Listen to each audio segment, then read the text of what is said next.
কিছুই মানে যে আমরা পাশে আছি বা কিছু বলছি এরা দেখবে পরিষ্কার করছে এটা বলে যে বলছে আমি কি করে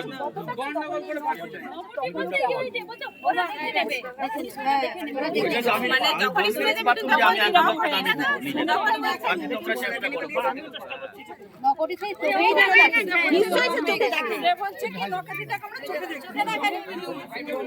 আর আমরা ভিডিওতে দেখছি আমরা মুখ্যমন্ত্রীর কাছে গেছো মানে বিশাল কিছু একটা আশ্বাস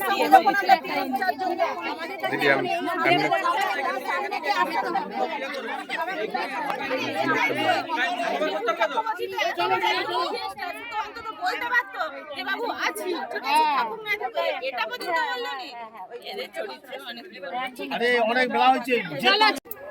আমার মেয়ে বিভিন্ন রোগে আক্রান্ত হয়ে চিকিৎসার জন্য আমার মেয়ের একটা ইঞ্জেকশন চায়, যে ইঞ্জেকশনের দাম 9 কোটি টাকা। তাই আমি এই দিদি শ্যামলী সর্দার দিদির কাছে এসেছি যাতে আমার মেয়েটাকে একটু সাহায্য করে, যাতে আমার মেয়েটা ইঞ্জেকশনটা পায়, সেই জন্য আমি ছুটে এসেছি। দিদি কি বলবেন? খুব খারাপ লাগছে, ওনারা মানে বলার ভাষা নেই কিছু। ওনারা আমার সাথে এর আগেও দেখা করেছিলেন, আজকে আমি এখানে এসেছি প্রচারে। কি বলবো, আমি পাশে আছি, একদম 100% মন থেকে পাশে আছি।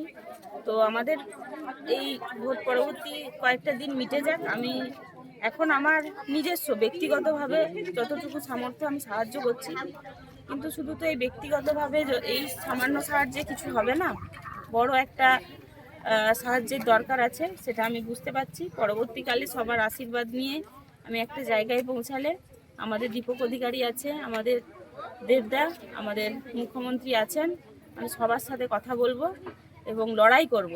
আমাদের ঘাটালের অন্তরা, আমরা ঘাটালের অন্তরাকে বাঁচিয়ে তুলব, এটা আমাদের একদম আমি অঙ্গীকার করছি। এখানে মন্দিরে দাঁড়িয়ে আমরা যদি রানাঘাটের অস্মিকাকে বাঁচাতে পারি সবাই মিলে, তাহলে ঘাটালের অন্তরা কেন নয়? অবশ্যই আমরা সবাই পাশে আছি, সবাই, আমাদের দীপক অধিকারী, দেব, আমাদের মুখ্যমন্ত্রী, সবাই পাশে আছি। আমি থাকবো পাশে, কথা দিয়েছি আমাদের এই মাঠে।